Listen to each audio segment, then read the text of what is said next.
নমস্কার বন্ধুরা, আমি জ্যোতির্ময় আর আপনাদের স্বাগত বিশ্বের কাহিনী ইউটিউব চ্যানেলে, যেখানে প্রায় রোজই জিওপলিটিক্স নিয়ে কথা বলে থাকি। তো আজকে আমি কথা বলবো যে আমরা অনেক দিন ধরে এটা শুনে আসছি যে আমেরিকা আর ইসরায়েল দুজনে মিলে ডাইরেক্ট ইরানকে অ্যাটাক করবে।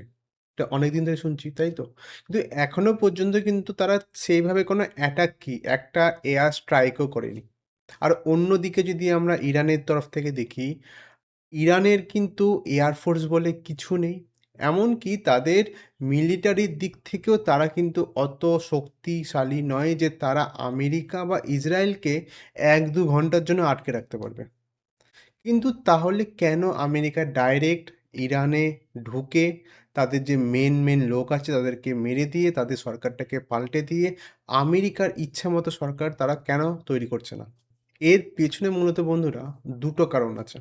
আর এই দুটো কারণ নিয়ে আমি ভিডিওতে ডিটেইলসে আলোচনা করব। কিন্তু আপনারা হয়তো এখন এটা বলতে পারেন, ইরান হয়তো সেভাবে শক্তিশালী নয়, কিন্তু ইরানের অ্যালাইজ যারা আছে তারা তো কম শক্তিশালী নয়।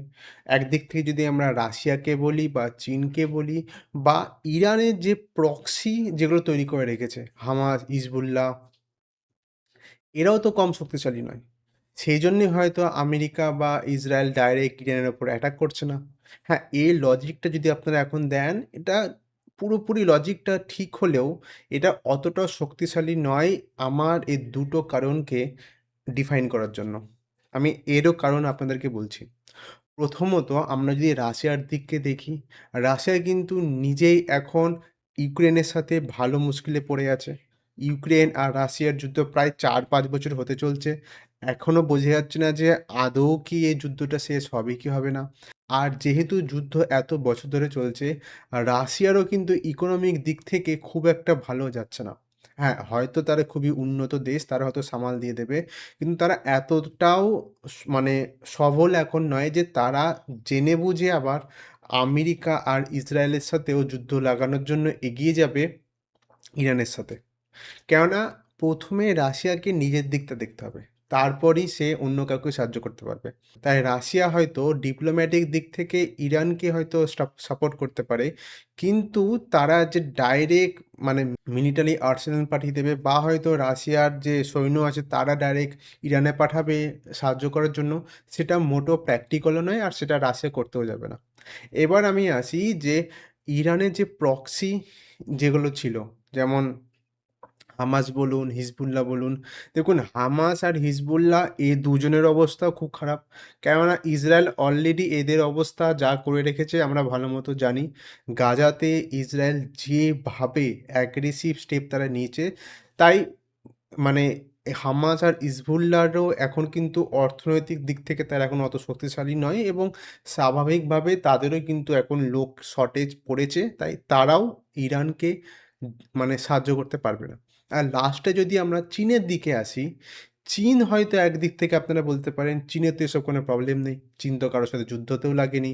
চীনের তো অর্থনৈতিক দিক থেকেও খুব ও একদম শক্তি সবল আছে। তাহলে চীন নিশ্চয়ই আসতে পারবে।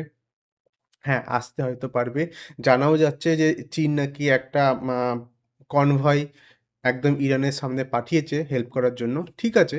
কিন্তু আমার যেটা মনে হয় সেটা শুধুমাত্র আমেরিকা, ইসরায়েলকে দেখানোর জন্য। চায়না মোটেও কিন্তু জেনে বুঝে ডাইরেক্টলি এই যুদ্ধের মধ্যে চায়না যেতে যাবে না। চায়না হচ্ছে এমন একটা দেশ যে শুধু বাইরে থেকে বসে দেখবে আর তখনই ঝাঁপিয়ে পড়বে সাহায্য করার জন্য যখন তার নিজস্ব কোনো এখানে ইন্টারেস্ট থাকবে। চায়না যদি নিজস্ব কোনো এখানে ইন্টারেস্ট না দেখতে পায়, চায়না কোনোদিনও কিন্তু ইরানকে সাপোর্ট করতে যাবে না। ওই বাইরের দিক থেকে হয়তো মাঝে মাঝে একটু সাপোর্ট দিতে পারে ডিপ্লোম্যাটিক দিক থেকে। কিন্তু তার বেশি চায়না একদমই কখনো করতে যাবে না। এবার করতে যাবে না। কিন্তু তাহলে এবারে আপনারা বলবেন তাহলে তো ঠিকই আছে। যদি চায়না, রাশিয়া, হিজবুল্লাহ, হামাস এরা যদি ইরানকে অ্যাটাক করতে না পারে, ইরানের মধ্যেও কোনো মানে মিলিটারি দিক থেকেও সে শক্তিশালী নয়, এয়ারফোর্সও তার কাছে নেই। তাহলে চারিদিক থেকেই যখন ইরান এতটাই কমজোর, তাহলে কেন আমেরিকা এত লেট করছে? এটা একদম আপনাদের সঠিক প্রশ্ন। আর এর উত্তরটা এবার আমি আপনাদের দিচ্ছি। এর পেছনে মূলত ২ টো কারণ আছে। আর ১ম কারণটা হচ্ছে যে ইউএস এটা ভালোমতো জানে। যে ইউএসএ এর আগে যে যুদ্ধগুলো লড়েছে, বিশেষ করে ইরাকে বলুন আর ভিয়েতনামে বলুন, এখানে কিন্তু ইউএসএ ভেবেছিল যে ইরাকও খুব কমজোর দেশ, ভিয়েতনামও খুব কমজোর দেশ। তাই ইউএসএ কি ভেবেছিল যে এরা ঢুকবে ১-২ সপ্তাহের মধ্যে যা খতম করার খতম করে আবার দেশে ফিরে আসবে। কিন্তু রিয়ালিটিতে কিন্তু সেটা হয়নি। ইরাকের মধ্যে বলুন বা ভিয়েতনামের মধ্যে বলুন, আমেরিকার প্রচুর পরিমাণে টাকা খরচা হয়েছিল প্লাস প্রচুর পরিমাণে ক্যাজুয়ালিটি হয়েছিল।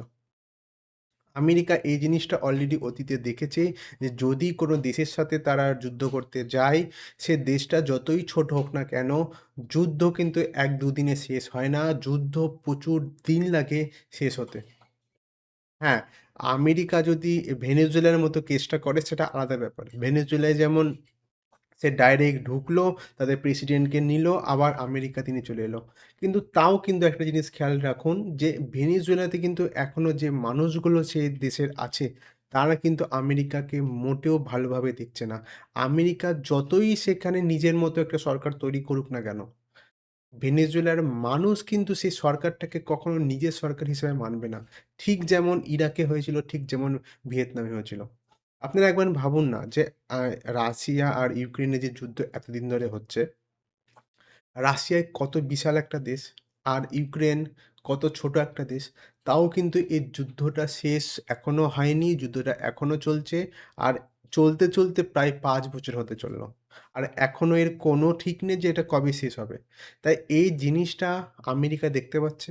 আবার অন্যদিকে যদি আমি ইসরায়েলেরও একটা উদাহরণ দিই, ইসরায়েলও ভেবেছিল যে গাজাতে ঢুকবে, ১-২ সপ্তাহের মধ্যে যাকে মারার মারবে, মেন লিডারগুলোকে মারবে, আবার চলে আসবে। কিন্তু দেখুন মানে ইসরায়েল আর গাজার যুদ্ধ কিন্তু ৩ বছরের মতো হতে চলছে। তাই এই জিনিসগুলো আমেরিকা কিন্তু বাইরে থেকে দেখতে পাচ্ছে আর বুঝতে পারছে যে তারা যদি ডাইরেক্ট ওয়ারে যায় ইরানের সাথে, আমেরিকার সাথেও এরকম হতে পারে। আর এখন আমেরিকার প্রেসিডেন্ট যেহেতু ডোনাল্ড ট্রাম্প আছেন, ডোনাল্ড ট্রাম্প কিন্তু কখনোই জেনে বুঝে এই টাইপের স্টেপ নিতে যাবেন না। কেননা ডোনাল্ড ট্রাম্প মানে হাজার একটা তো তিনি ভুল করেন, কিন্তু তিনি কিন্তু একজন বিজনেসম্যান। তিনি কিন্তু সবসময় আগে দেশের প্রফিটটা দেখে। আর একটা দেশ যদি আরেকটা দেশের সাথে যুদ্ধ করতে যায়, সেখানে প্রচুর পরিমাণে খরচা হয়। আর এই খরচাটা আমার মনে হয় না এই মুহূর্তে ডোনাল্ড ট্রাম্প করতে চাইছেন। আর এর আরেকটা কারণ হচ্ছে আমরা কিন্তু এখন শুনতে পাচ্ছি যে ডোনাল্ড ট্রাম্প আর ইরানের মধ্যে কিন্তু কথাবার্তা চলছে। কি কথাবার্তা চলছে? যাই চলুক না কেন এখনো পাবলিকলি তো সেভাবে আসেনি। কিন্তু ধরা হচ্ছে যে যে ইরানের যে নিউক্লিয়ার যে প্রোগ্রামের জন্য তারা যে এত মানে দ্রুত গতিতে তারা করছে, এটাকে সম্ভবত আমেরিকা বলেছে যে এটা মানে বন্ধ করে দিতে। আর তার ফলে হয়তো তারা ইরানকে অ্যাটাক করবে না। আর এইজন্যেই যখন এটা ইসরায়েলের প্রেসিডেন্ট জানতে পারে, সে কিন্তু ডাইরেক্ট আমেরিকাতে যায়। আমি গতকালই এ নিয়ে একটা ভিডিও বানিয়েছি যেখানে আপনাদেরকে বললাম যে সেখানে কিন্তু ইসরায়েল এটা পরিষ্কার বলছে, যদি আমেরিকা তাদের সাথে না যায় যুদ্ধে, তাহলে ইসরায়েল ডাইরেক্ট ঢুকে যাবে ইরানকে মারার জন্য। কিন্তু ইসরায়েল যতই ঢুকুক না কেন, ইসরায়েল কিন্তু কোনোদিনও পারবে না পুরোপুরি শেষ করতে। ঠিক যেমন গাজার দিকে দেখুন না, গাজাতেও সে পারেনি, ইরানেও সে পারবে না। তাই এ একটা ১ম কারণ আমেরিকা সেজন্যেই বারবার এটা এভয়েড করছে। ইরানের হাজার একটা প্রবলেম থাকা সত্ত্বেও, এত কমজোর থাকা সত্ত্বেও আমেরিকা তাকে ইনভাইট করতে চাইছে না। আর যে 2nd কারণ, সেটা কিন্তু আরও বেশি ইম্পোর্টেন্ট। আমি একটু আপনাদেরকে ম্যাপের দিকে নজর দিতে বলব। আর এখানটা একটু আমি জুম করব। এই জায়গাটার নাম কি জানেন? এই জায়গাটা আমি আরেকটু জুম করি তাহলে বুঝতে পারবেন। এই জায়গাটাকে বলে স্ট্রেইট অফ হরমুজ। আর আপনারা হয়তো প্রায় এটা শুনতেও পারবেন যে ইরান প্রায়শই এই মানে ধমকিটা দিয়ে থাকে যে তারা স্ট্রেইট অফ হরমুজকে বন্ধ করে দেবেন। আর এই কেন এই জায়গাটা এত ইম্পোর্টেন্ট বলুন তো? কেননা পুরো পৃথিবীতে যা তেল সাপ্লাই হয় না, সেই তেলের 20% তেল এই প্যাসেজটা দিয়ে যায়। এখানে যে দেশগুলো আছে সৌদি আরেবিয়া বলুন বা ইরাক বলুন, তারপর এখানে আশেপাশে যা দেশ আছে, গালফের মধ্যে যা দেশ আছে, মেইনলি তারা এই প্যাসেজটাই ব্যবহার করে থাকে তাদের যে শিপমেন্টগুলো আছে সেগুলোকে বাইরের দেশে পাঠানোর জন্য। আর ইরানের যেহেতু এই জায়গাটা তারা কন্ট্রোল করে, তাই তারা যদি এই জায়গাটা বন্ধ করে দেয়, তাহলে আরামসে কিন্তু 20% তেল তারা আটকে দিতে পারে পুরো পৃথিবীর। হ্যাঁ, হয়তো এটা পার্মানেন্ট তারা করতে পারবে না। কিন্তু তারা যদি কিছুদিনের জন্য এটা করতে পারে, তাহলে কিন্তু তেলের দাম হুড়, হুড় করে বাড়বে পুরো পৃথিবীর মধ্যে। আর এই জিনিসটা আমেরিকা দেখতে পাচ্ছে। আর আমেরিকা যেহেতু এইসব দেশের সাথে ভালো সম্পর্ক তারা মেইনটেইন করে, এখানকার আশেপাশে যা দেশ আছে সৌদি আরেবিয়া বলুন, কুয়েত বলুন, ইরান বলুন, সরি ইরাক বলুন, তারপর কাতার বলুন, এরা কিন্তু কখনোই এই জায়গাটাকে বন্ধ করতে দেবে না। কেননা এদের পুরো ইকোনমি কার উপর নির্ভর করে? পুরো ইকোনমি কিন্তু এদের নির্ভর করে কাঁচা তেলের ওপর। আর সেইজন্যেই ইরানকে অ্যাটাক করা খুবই ডেঞ্জারাস। তারা যদি এই জায়গাটাকে বন্ধ করে দেয়, পুরো পৃথিবীর জন্য একটা প্রবলেম হয়ে দাঁড়াতে পারে। আর এই জিনিসটা আমেরিকা বুঝতে পারছে। তো বন্ধুরা, এই দুটো মেন কারণ ছিল, যে কারণে আমার মনে হয় ইরানকে আমেরিকা অ্যাটাক করতে চাইছে না। হয়তো প্রচুর অ্যাগ্রেসিভ হতে পারে ভবিষ্যতে যুদ্ধটা নিয়ে। হয়তো অ্যাটাক করেও দিতে পারে, কেননা কেউ বলতে পারবে না। প্রেডিকশন আমি করতে পারবো না, আপনারাও করতে পারবেন না। কিন্তু এই কারণে, মূলত এই কারণের জন্য আমেরিকা এতদিন লেট করছে ইরানকে অ্যাটাক করার জন্য। তো আজকের এই ভিডিও আপনাদের কেমন লাগলো? অবশ্যই কমেন্টে লিখে জানাবেন। আমি আবার ফিরে আসবো পরের কোনো এক জিওপলিটিক্সের নিউজের সাথে।